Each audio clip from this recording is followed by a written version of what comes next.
His mom is Elaine Ferguson, the physician.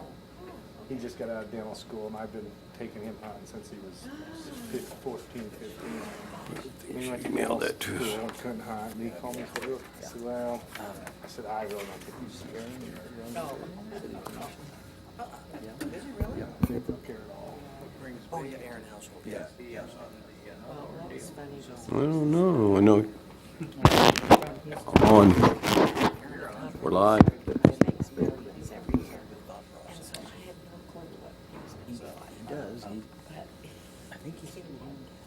I think Charles is. Rita Jones Gillums are involved with that, so we're supposed to Shoot from the hip to the kind of. Yeah. Yeah. In the same bed. Sleep with who? Ty, Ty. Oh, my son. sorry. We're waiting on Dean Andrew to get here, and as he's hey, What did he think it was like in Kansas? give him a minute to get settled, and we'll by get an started. In the immortal words of Mel Brooks, affairs of state must take precedent over affairs of state. He said, I feel bad. I said, well, you take the heat. He said, I can take all the heat.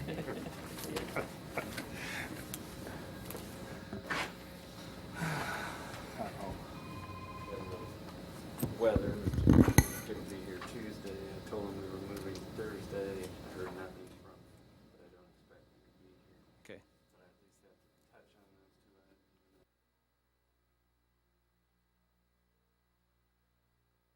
Together, right?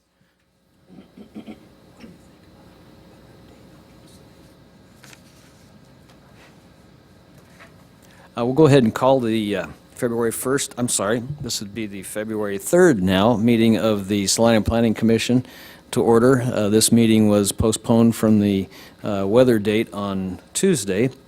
Item number 1 on the agenda is approval of the summary minutes of the January 18th, 2011 regular meeting. Do I hear a motion to approve the minutes? I move we approve. Second. Been moved and seconded to approve the minutes. All those in favor say aye. Aye. Opposed? None being heard, motion carries. Item number 2 and number 3 we will group together. Dean? I'll give you a brief summary of where we are. John, do you have that table that summarizes the locations of all the tower sites? One of the questions, the thing that we'd been waiting on was a coverage map for all the Verizon towers that we had in the community, but we also had planning commissioners who were interested about other providers where they were total number of towers. So these are the towers or antenna sites that are inside the city limits, and 500 East Schilling started out as outside the city limits, but it was annexed into the city. But you can see that it has 4 users on it, none of which are Verizon. Then we have the what has been, I call the Kansas Cellular Tower, and has been owned by about 4 different parties since then, but that is out on Westport Boulevard, although the tower is actually next to Graves Boulevard. And these are the users that are on there, which includes Verizon. We have the tall tower out at East Crawford Recreation Area. That's got 3 users on it. The shorter tower on Franklin has 3 users on it. And one of the reasons that Verizon is looking in the western part of the community is that there's they can't use this. There's no space for them. There's a monopole tower on Front, just north of North Street. We have the new tower at Salina Stadium, which got Verizon on it, and South High. And Verizon is also on top of the Kansas Wesleyan Science Building. And then we have antenna mounts at the Marymount Administration Building and the United Building. And then this tower is right across Dry Creek from the city limits, so it ought to be in the picture on any of the discussions. John, you do have the colorized map of the tower sites that we got. this, this is showing the existing sites, and I guess the coming means that the one at the stadium is not quite online yet, but this, and it is sometimes difficult. There are wireless companies that come on, put up antennas, and go out of business, and somebody else takes over their antennas, so you can't always keep full track of that. But this is the this shows the site, and that they considered this, and they considered this lift truck site to be the best location for filling in that gap in coverage. And I don't know if we have the other one, John, that includes the north side or not. I don't have that. Okay. So we have received the information requested and the written justification for why these two sites were selected. Dustin, you want to give them an update on the access easement? This is for the 9th Street site.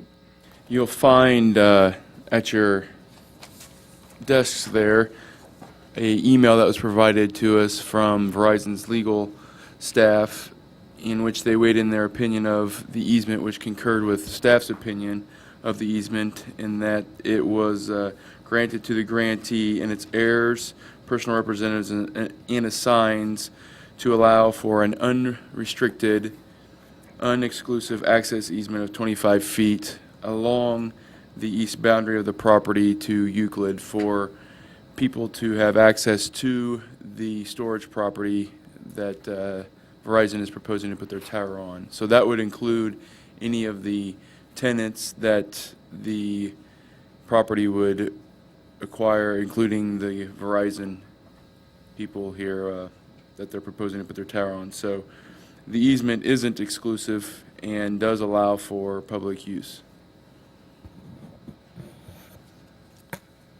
So that leaves us with the fact that in order for you to take any action, of course, the applicant or the representative needs to be present, and they're not present.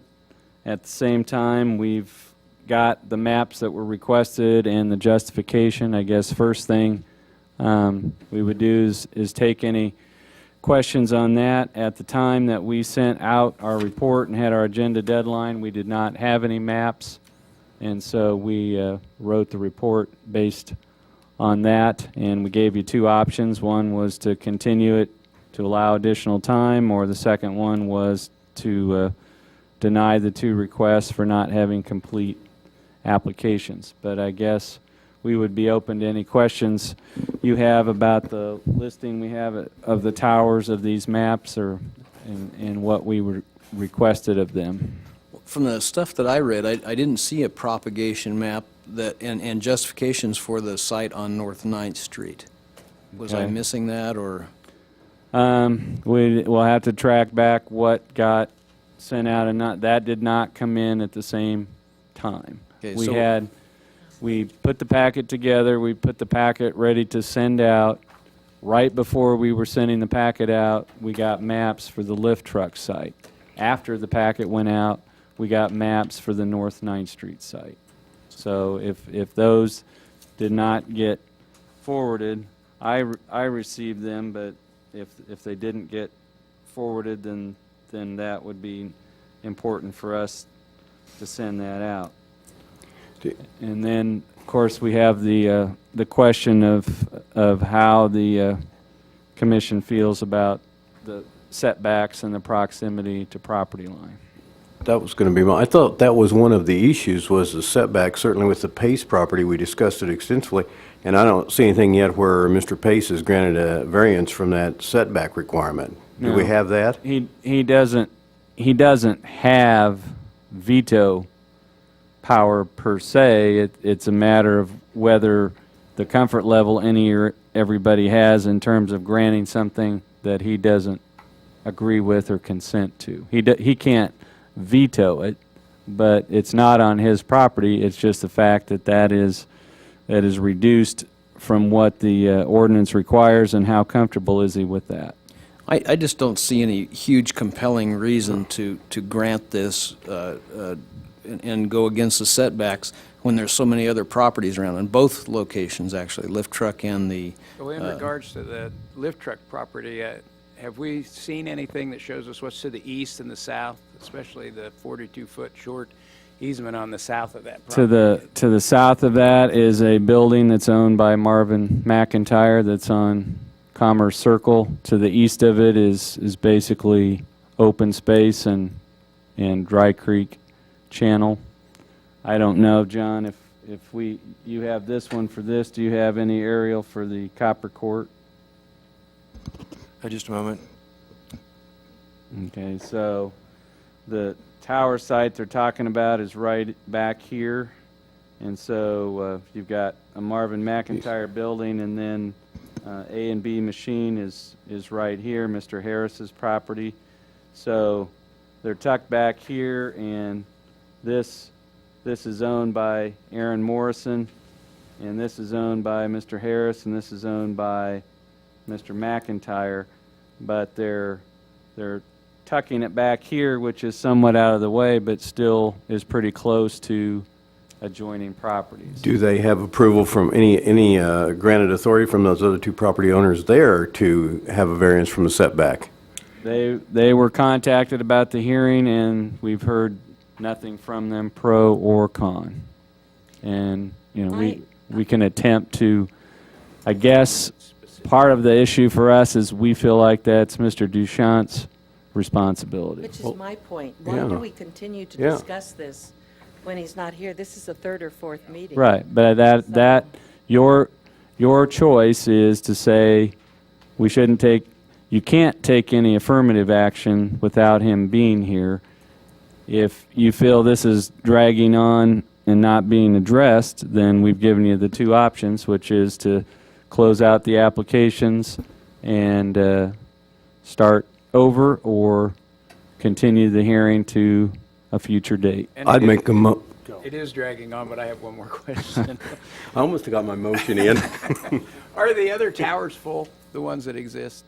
I mean, can there be It's more? not a matter, I mean, some of them are full, but what they attempted to show in their coverage maps and their is that the tower at Franklin is full, and that covers a good part of west central Salina, and so, and I believe the one at Schilling is full, but the obviously the new ones are not full, but what they're trying to demonstrate is that they have gaps or geographic areas where their coverage is not good. Right, and so that's why we've done the best I can to give you an inventory of all the towers. And then the judgment is, are there alternatives to constructing new towers, one, and two, are these the best locations that we can come up with if we are going to have new towers? And our issue has been setback. Well, Mr. I Chair. would, you gonna make the motion? Go for it, I'll second it. I move that we deny the application due to the failure to submit a complete application and comply with tower setback requirements. is there a second? Second, Been moved and seconded to deny, and is that both applications? Yes. yes. Application SP 10-1 and application SP 10-2 based on incomplete information and failure to meet the setback requirements. All those in favor say aye. Aye. Opposed? None being heard, motion carries.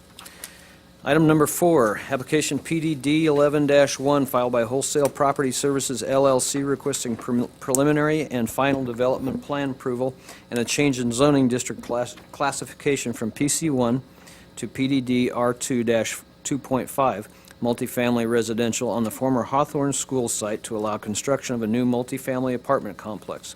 The subject property is legally described as lots 7 through 30, Block 12, Pacific Addition to the City of Salina, Saline County, Kansas, and is addressed as 715 North 9th Street. Dean? I'm going to, obviously, you've got a lot of written material and supporting material there, and basically my explanation is that this is on your agenda because in 2006, you approved a plan for this site, a site development plan that involved reuse of the existing school building.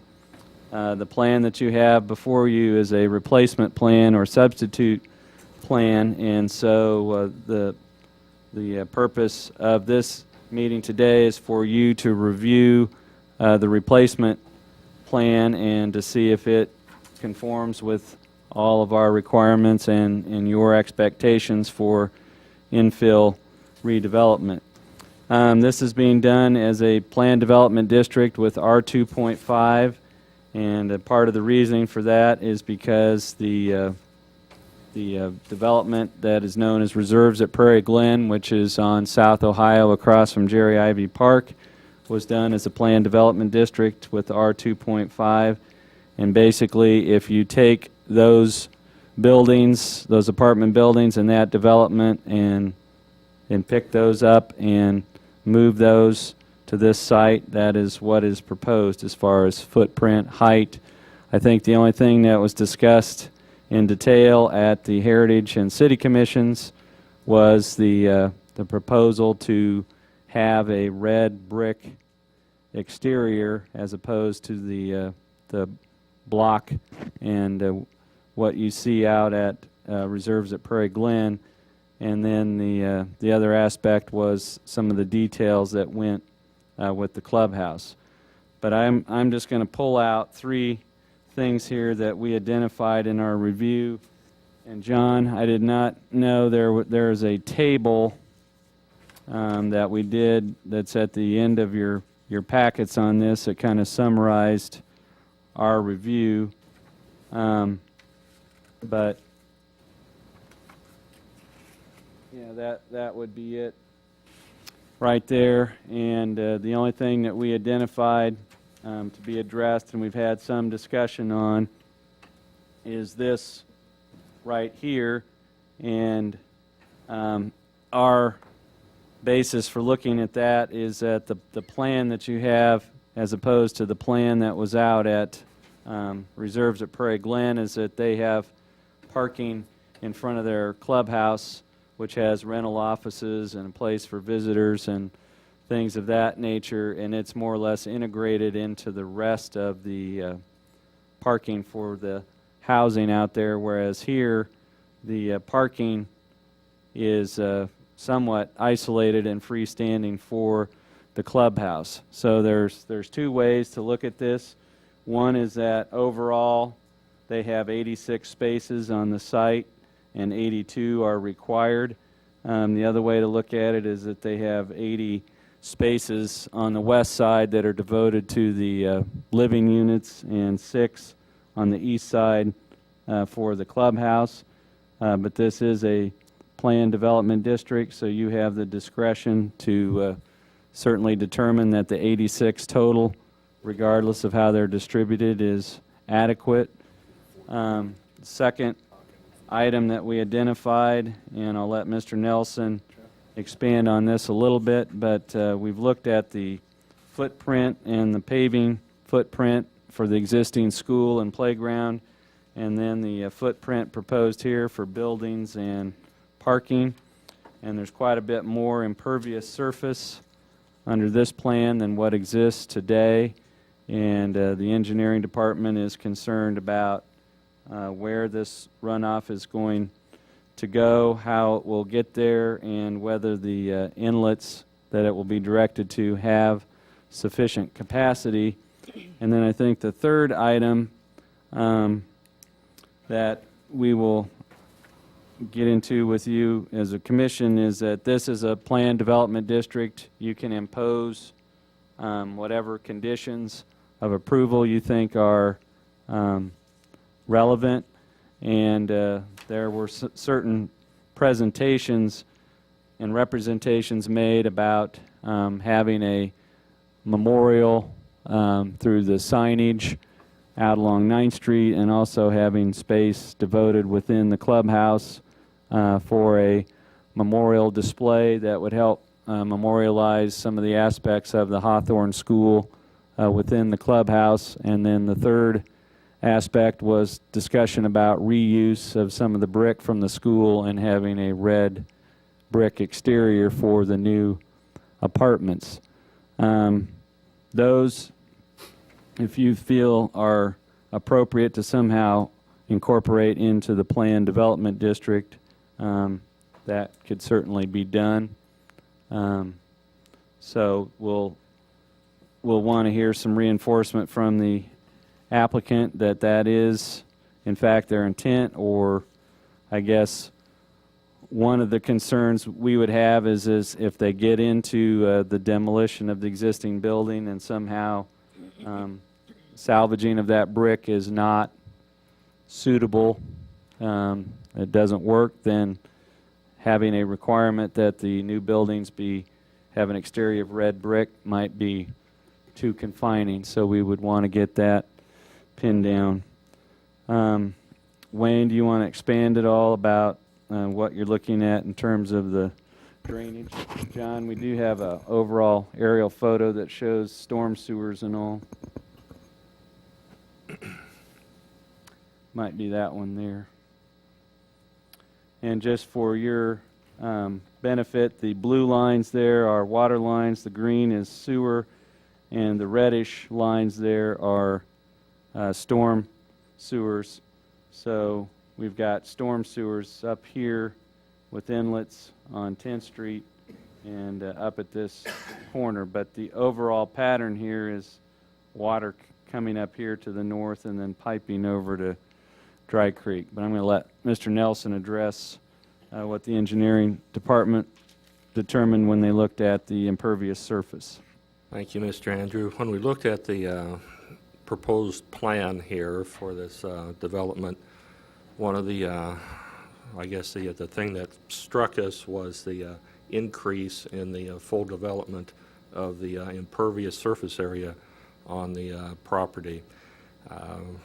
We were not provided with exact square footage of what the existing property was, what the build-out was going to be, but it was obvious that the full build-out of the property was going to increase the impervious area, which of course then is going to increase the runoff into the existing storm system.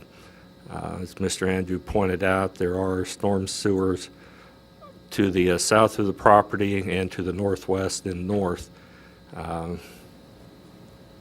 So at this point, we're not sure which direction the property is going to be graded to, and we would like to have the opportunity or to suggest that the applicant provide us with a drainage report prepared by a professional engineer in accordance with the city's published drainage criteria due to this increased intensity use of the property, that it would show us what the impact on the inlets, what the lane spread on the streets might be, and the capacity of the conveyance conduits.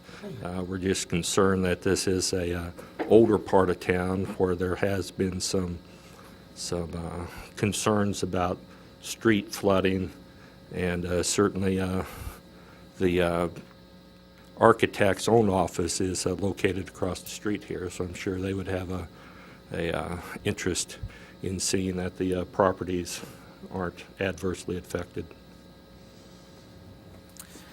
Would the applicant or his representative care to address his commission, please?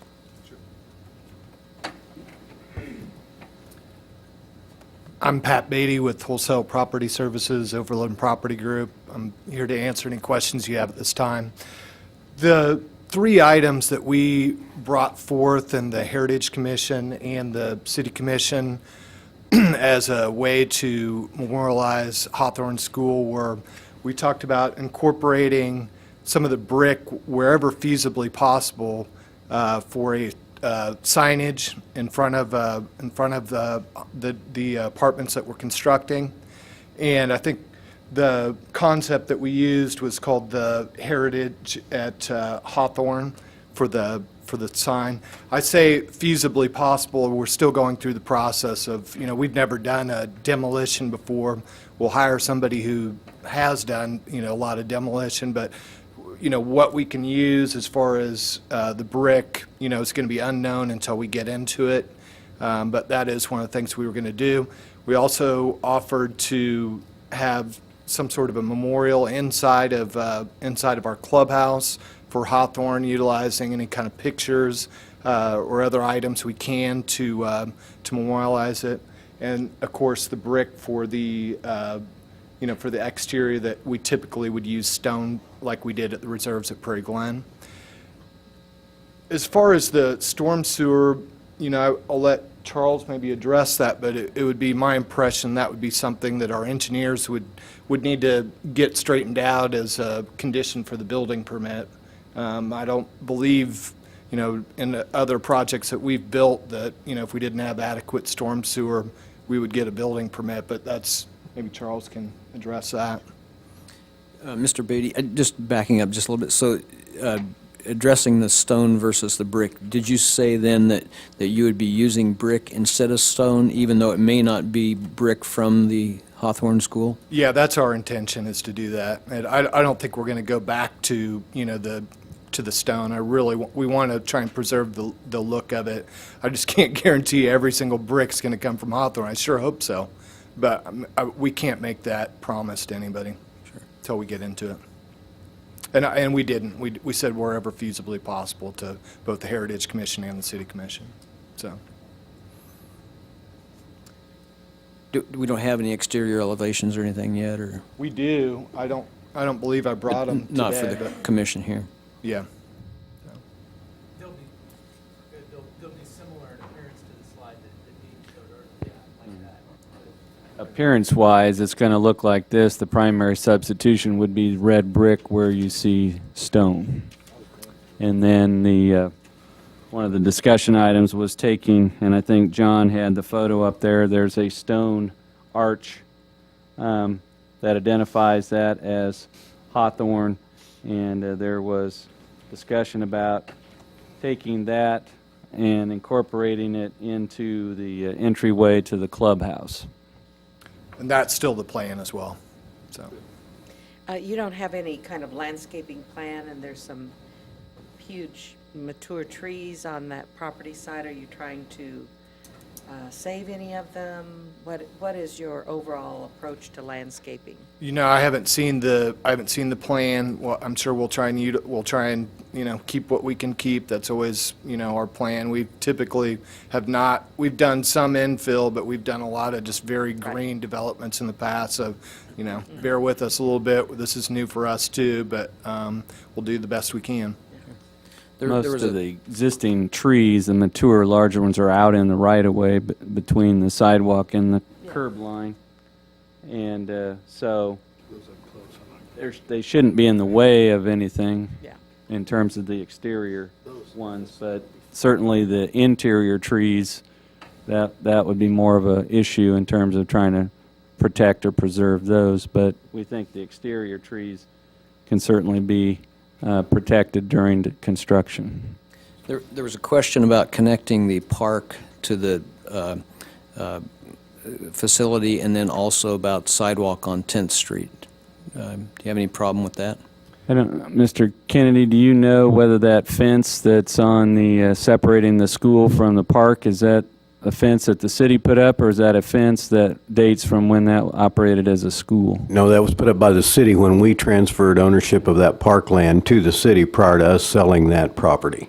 Okay. So the park is owned by the city and the fence was put up by the city. Yeah, so our idea of having a connection between there's a fence right here, which we did not Attractive fully fence. realize, but our idea was that you could have a connection here that would connect the park with the site there, but certainly if we had sidewalk on 10th Street, you could, and there is sidewalk on 9th Street already, so that idea may not be practical since the city is the one that put the fence up. But Why does there need to be a fence there?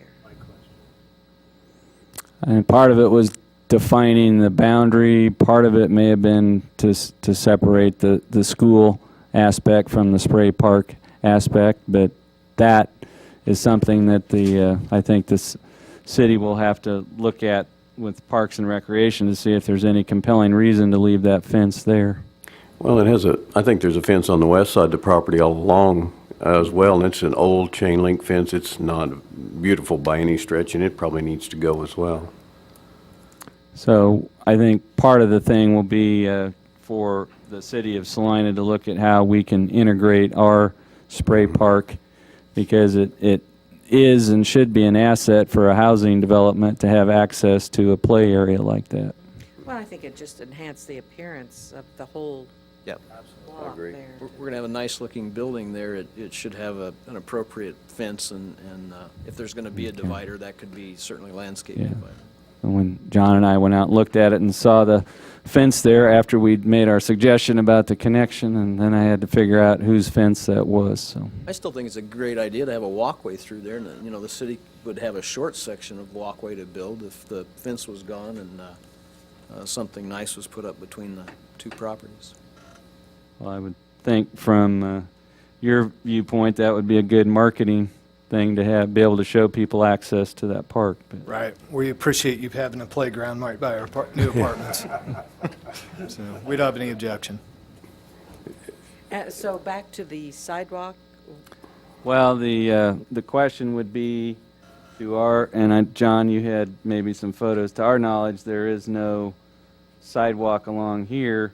I guess the question would be, if this is not feasible, then looking at partnering on a sidewalk to get to here, that would, or if you feel that as part of the construction, recalling that this is a phase 1 and a phase 2, if you believe that as part of phase 2, which is that west building, as part of that construction, that a sidewalk on 10th Street should be tied to that construction, that's something that you could make a condition as well. It might be difficult for us on Phase 1 to commit to that, because that will be held in, the Phase 2 will be held in a separate partnership, and, we won't have tax credits for it, won't have a construction loan for it. I'm not saying that Dean, am I right, though, that What we were suggesting here is, because we don't know exactly what the final form that Phase 2 might take, we're suggesting at the end there in our recommendation that what you're approving, or being asked to approve today, is the overall preliminary plan for the whole 48 and the campus. You're approving the final plan for the two buildings along 9th Street and deferring the final approval to Phase 2 till that is more developed. So if that being the case, you could put off any discussion about the 10th Street sidewalk till there actually was a Phase 2.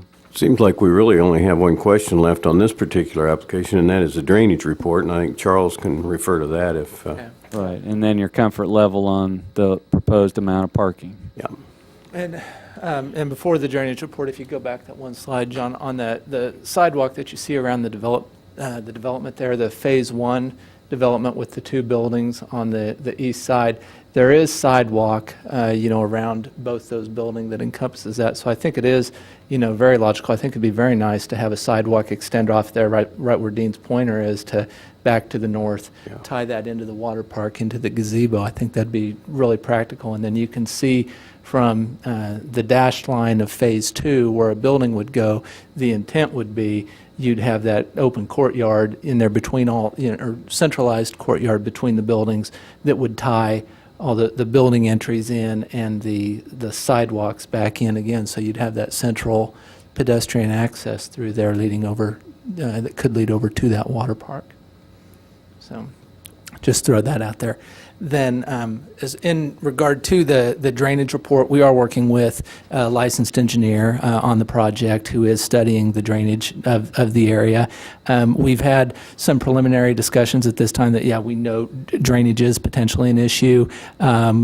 We would look at probably first of all trying to deal with that on site if we had to. You know, we can design the parking lots such that they can retain water temporarily. You can see the green space, and again, we're kind of on the wrong slide here. If you go to the development, or the previous slide, there to the north of the Phase 2 right there, you know, there is some open green space right there. If we need to do some retention right there, which at this point we're not sure if we will, but there are possibilities for us to get that retention on site. Like I said, we are working with an engineer, and we'll review that with the city as needed as part of the building permit process. What is your guesstimate on lot coverage? Here it says 30.5. Is that for the first phase only? When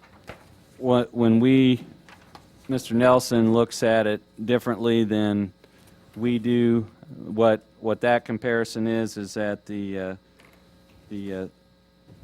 coverage is with the 3 buildings as proposed. If you look at the footprint of what they would cover, it would cover 30.5% of this lot. The school building that's there today covers 19%. Okay. So the two things that Mr. Nelson was looking at is, first of all, is the building footprint coverage bigger? Yes. And then the second aspect that is the total impervious surface or paved area greater than it is today as a schoolyard, and the answer is yes. But it can go all the way up to 40% for 2. Yes, so in an apartment development, you can cover up to 40% of a site with buildings, and they're covering 30. So the maximum density is 21 units an acre. They're at 17. They're below on the lot coverage. So, and they've got 2,500 square feet of land area per apartment, and the minimum is 2,000. So if you're looking for a comparison, the Chapel Ridge apartments that are out next to Central Mall, those are the most dense, most footprint per square foot or acre of any that we have in Salina, and this would be more comparable to the pattern you see out there at Reserves at Prairie Glen, which is right between 16 and 17 units per acre. So in terms of how this would sit and fit footprint-wise, it'd be very comparable to what's at Reserves at Prairie Glen. Chapel Ridge has a detention pond, though, correct? They use the mall's detention pond. I don't have any problem with the parking issue.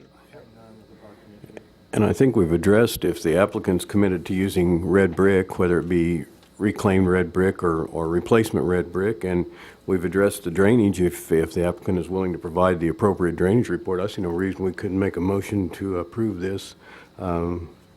Recommendation of PDD R-2.5 zoning is requested. Just one second. Did anybody have any other thoughts on the parking issue? Are you comfortable with that? Got a okay. Go. Yeah. Please approach the. We'll hold that motion. Hold it. Yeah, wait to hear it. Your name and address, please. My name's Krista Trusty, and I live at 1210 North 3rd. This has been something I've been following closely. There's a couple of issues or concerns that I have that I'd like for you to take into consideration when making this motion.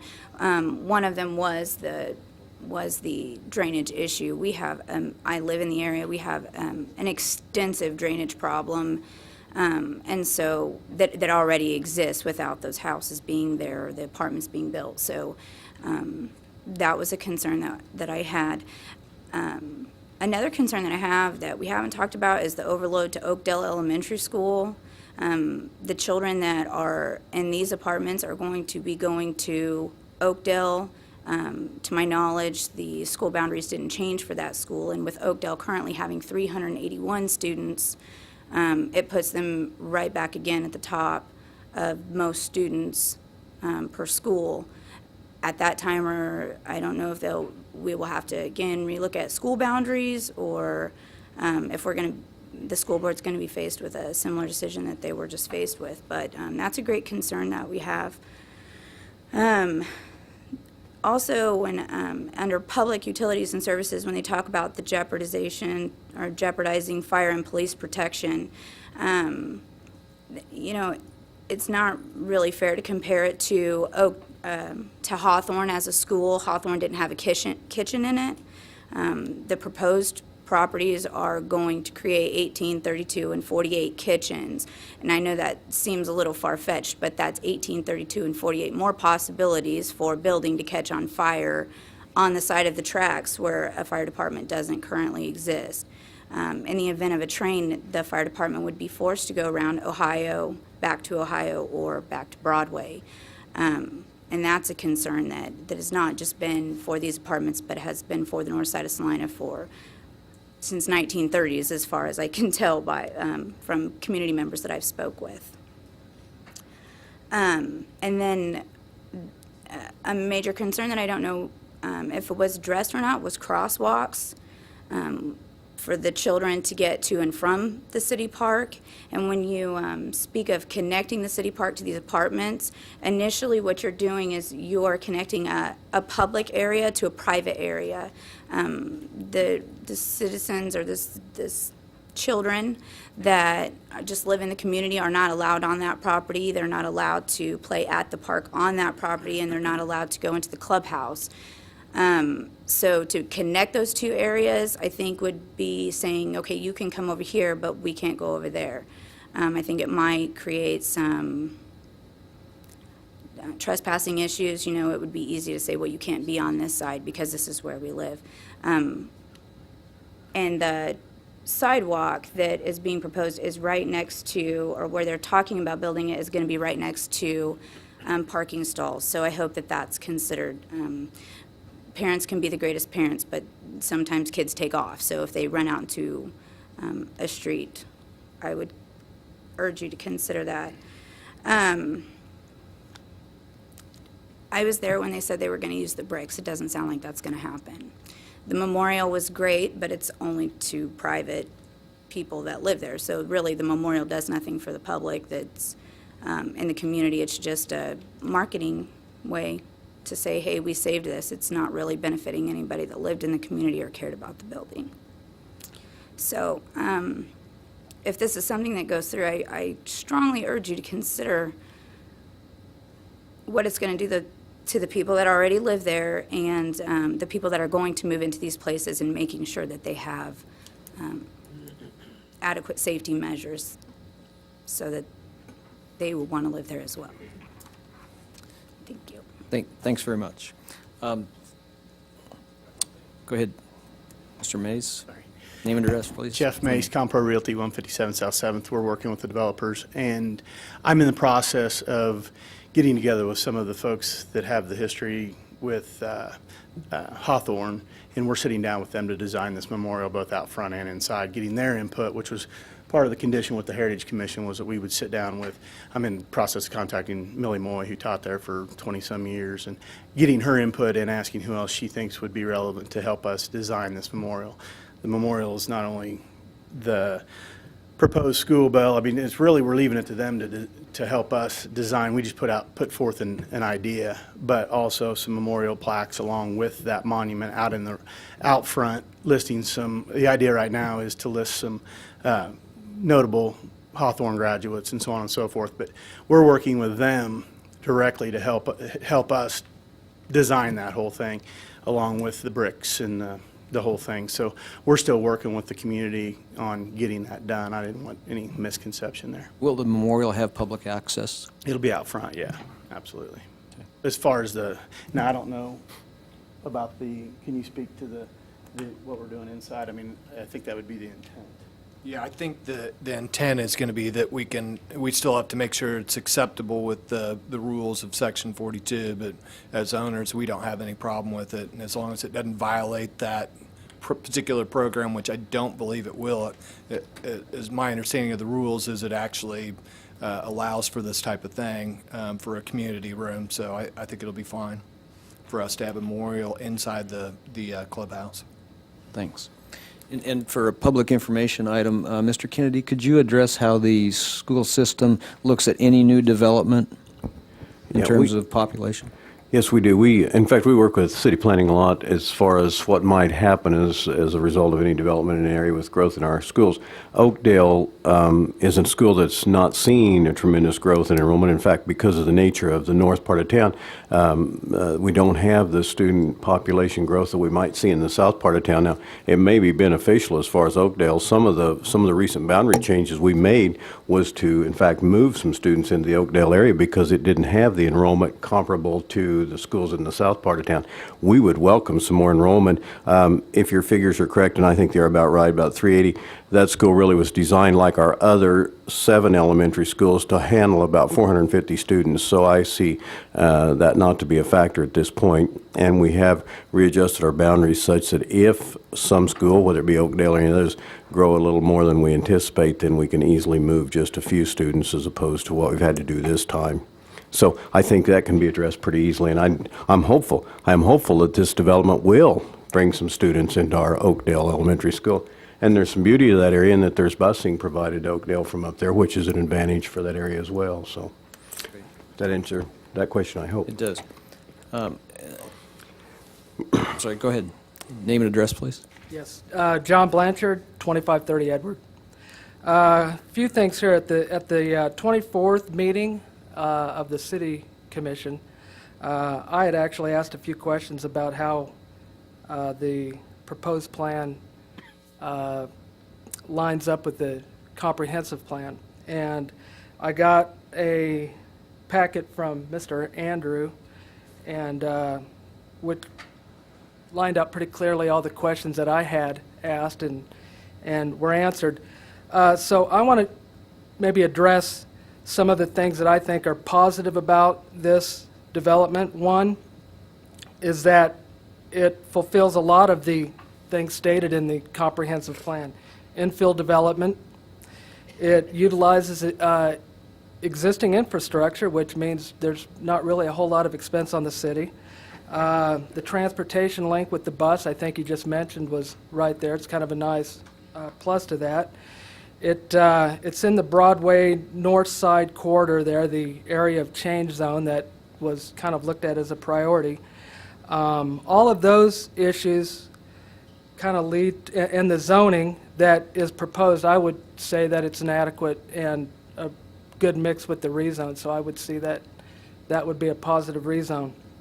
A couple of things that I think that, as far as preliminary approval, I think overall it looks like it probably meets all that, with the exception of the Phase 2 part. It shows that the grassy area that is in this map is actually covered with parking.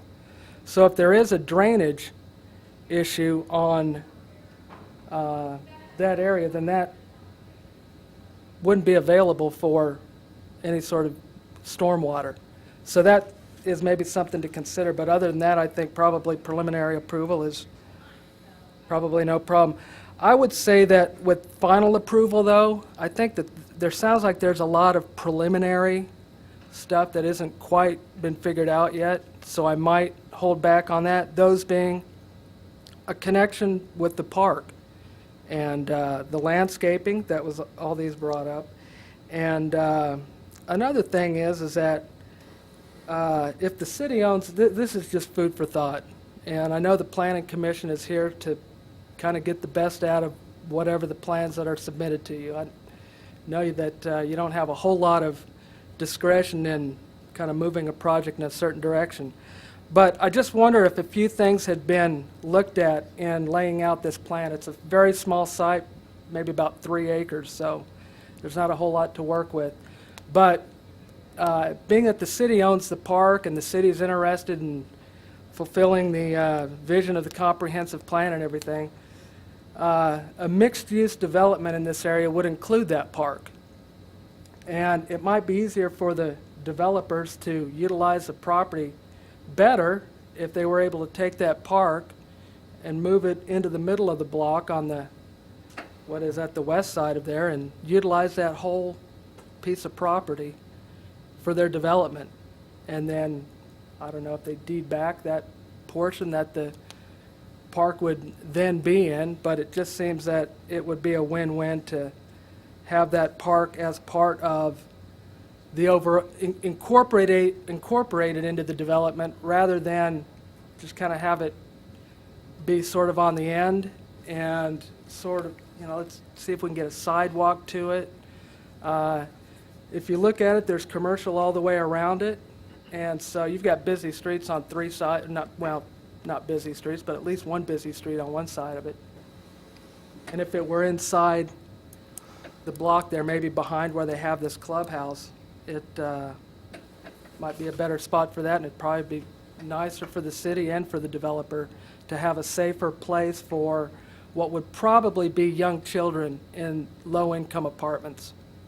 So just probably too late for that now, but just something to think of. And then also, I know that, is it Christy? Krista. I know that Krista has had a lot of interest in this, and my understanding is that a big portion of that are boys and girls clubs. And so just for future thought on this too, is that if you did do some of that, you might be able to get the developer to build a little bit bigger space here and lease out a portion of it to the Boys and Girls Club. That would be a win-win as well. So just a few things, but other than that, like I say, I'm in support of the rezone and the preliminary, but I would maybe wait on the final. Thank you. Thank you. Any other comments?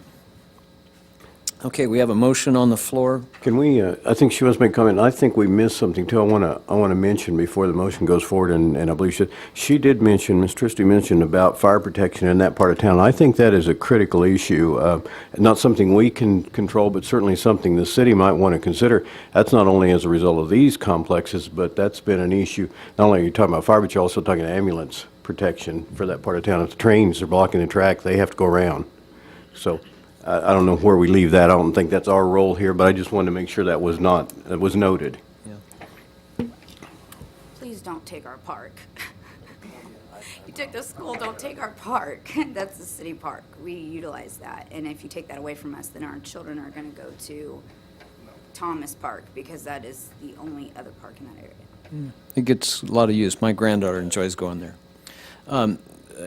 The other question, or the comment that she made about connecting the park to the housing development, we did something like that up on Schilling, the development that was on the west side of 135 there, connected to the school over there, and I'm sorry, I can't remember the name. There was a pathway. Yes, on the, it's the Stone Creek subdivision, which is on the west side of Dry Creek. In lieu of having a sidewalk on that narrow cul-de-sac street, it seemed like the most pedestrian traffic was having to get to Schilling School, so there was a requirement that a sidewalk be constructed that connects to the sidewalk that connects to Schilling School. So that connecting sidewalk was required. I would also point out that on the reserves at Prairie Glen project, the Planning Commission required a sidewalk. We now have the hike-bike path farther south, but the developers of reserves of Prairie Glen constructed a sidewalk from there up to the signalized intersection at Magnolia and Ohio, because that was the safest route both for school and to get children over to Jerry Ivy Park. So if it's feasible, we would agree that the best way for children living here to get to the spray park would be on a connection that's coming off right here, and just tie that in so you're not getting out to the streets.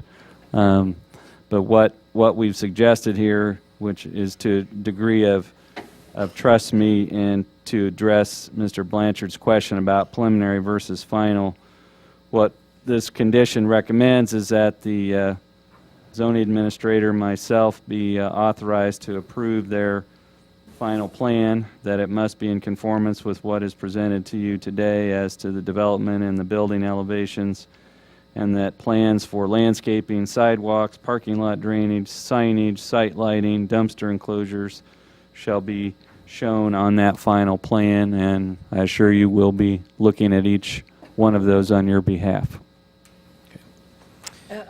Is there a playground at the reserves at Prairie Glen? Is there a playground there? Yes. There's also a small pool that they have there. Okay. It would just be nice to enhance that park that's there, and if there's some way that the developer could work with the city to make it an even nicer park for both the residents of the complex and then of the neighborhood. Because it would be nice for everybody. So if you're thinking that there's a park there, so we don't need to put in a playground, maybe there's some way to. When, these are competitive credits that we compete against other communities, other developers all over the state. One of the things that you have to remain competitive with the other developers and communities is promise amenities. And Overland, is well known in the state for having an amenity package next to none. So we will, I don't remember exactly what we promised on this application, but lately, rather than pools, which are really expensive to maintain and are liability issues, we've done more basketball courts with a playground on site too. So that's probably what that's the last 3 32-unit family deals we've done have been like that. So I'm fairly certain that's what we're doing here. So you would see that. You're talking about this area here is a Okay. playground area that would serve this development. Okay. And that's been a standard part of their proposals is this happens to be a very nice thing that's there, but the expectation is if it wasn't there, that they as developers would provide playground and amenities for their children that live there, and they have done that on their other projects.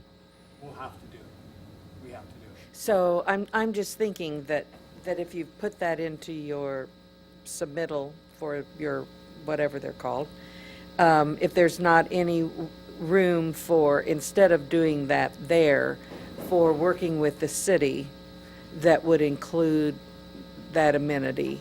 If the rules will permit Yeah. and that there's a deal that can be worked out between us and the city, that'd be okay. Okay. We've provided for it in our site plan Yeah. regardless,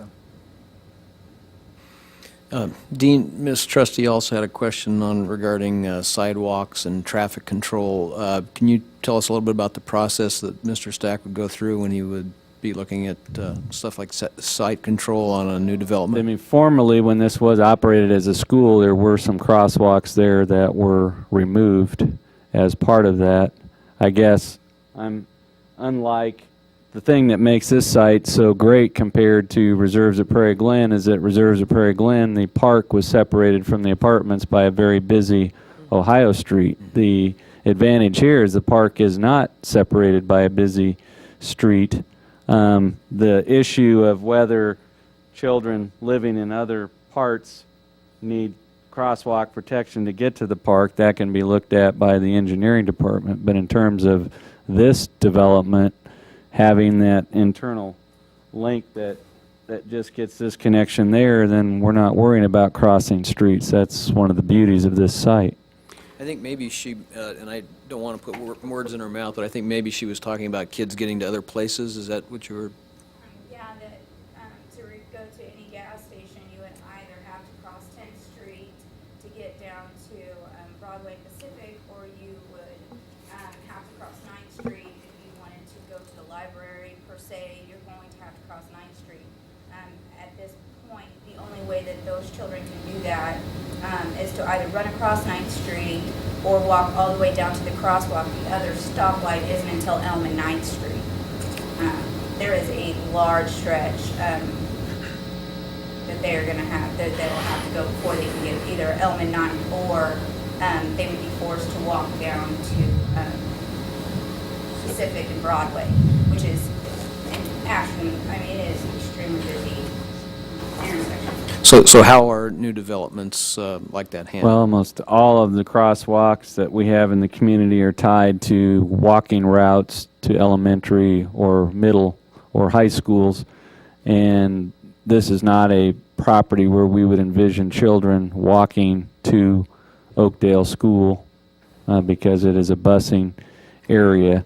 So the creation of crosswalks is usually done based on there's a high concentration of pedestrians that you want to funnel to one location. So, I mean, just painting lines on pavement doesn't create a safer environment. So I guess you'd have to look at what destination you were trying to connect this block to in terms of looking at crosswalks. But the crosswalks that you'll find around town are tied to walking routes from neighborhoods to schools.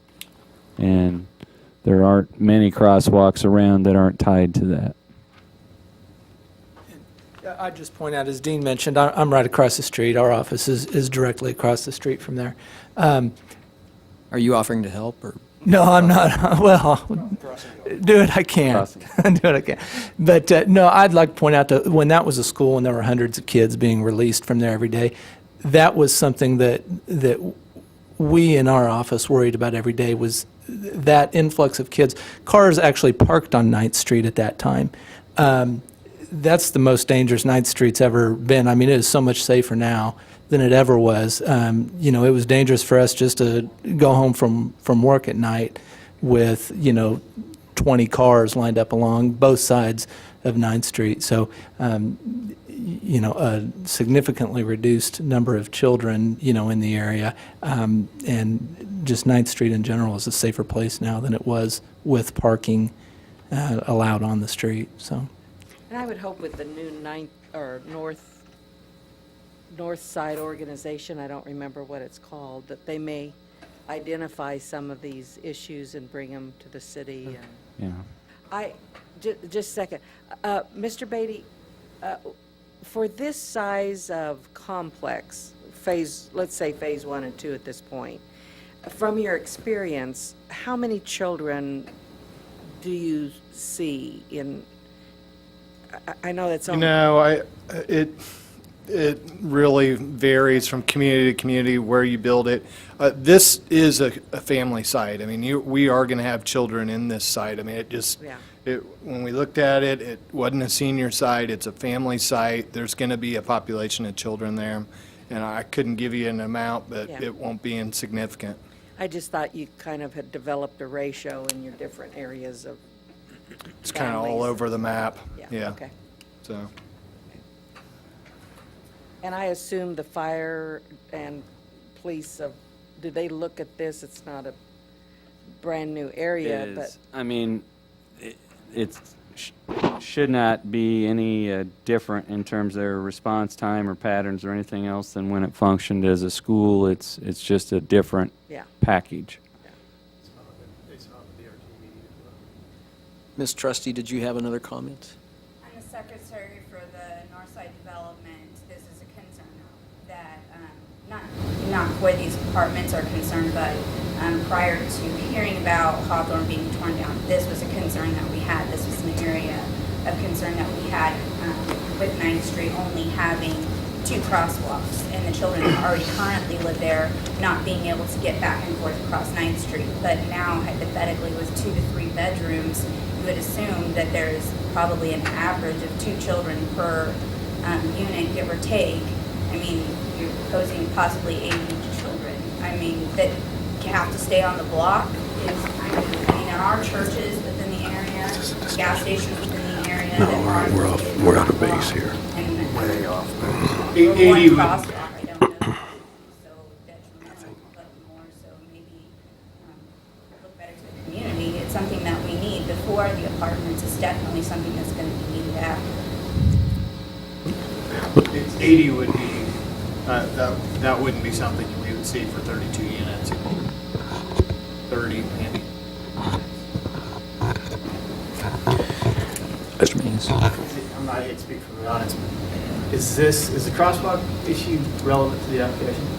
I think crosswalk work that would be done at the instigation of the city based on changing walking patterns. And it wouldn't be anything that would be a responsibility for the development. Yeah. But as a public hearing, Ms. Trustee's comments are, or questions are relevant, and we're trying to address those individually. I'm just curious if it applies to the applicant. Yep, not to my knowledge. I'm ready to revisit my motion. Revisit away. Okay. I would, but I did want to stay in advance of the motion that we did transfer that land from district ownership to city ownership for the purpose of the park maintaining a city park. And before the 06 transfer, it was district-owned property, and we didn't want that to happen for a developer to come in and take part of that park. So it is city park, and unless the city decides to do something different, I anticipate it would stay that way. And I think that's largely why the fence was put up, to delineate city park from private property. And so I wanted to make that known. And then with that, I would make a motion that we recommend approval of PDD R 2.5 zoning as requested by the applicant, and approval of the applicant's primary development plan as submitted. Is there a second? Second. Been moved and seconded to approve application PDD 11-1/1A. All those in favor say aye. Aye. Opposed? None being heard, motion carries.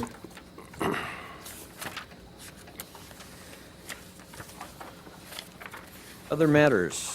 We do have a meeting scheduled for, would be the 15th, which would be 2 weeks from the 1st, instead of, we're a little closer together here, and the primary focus of that agenda will be the ground rules for establishing temporary fireworks stands. Oh, boy. Oh. Very good. Well, we'll look forward to that one. I'm thinking I might be. We are adjourned. Thank you. My perfect attendance. You're going to pull your perfect attendance.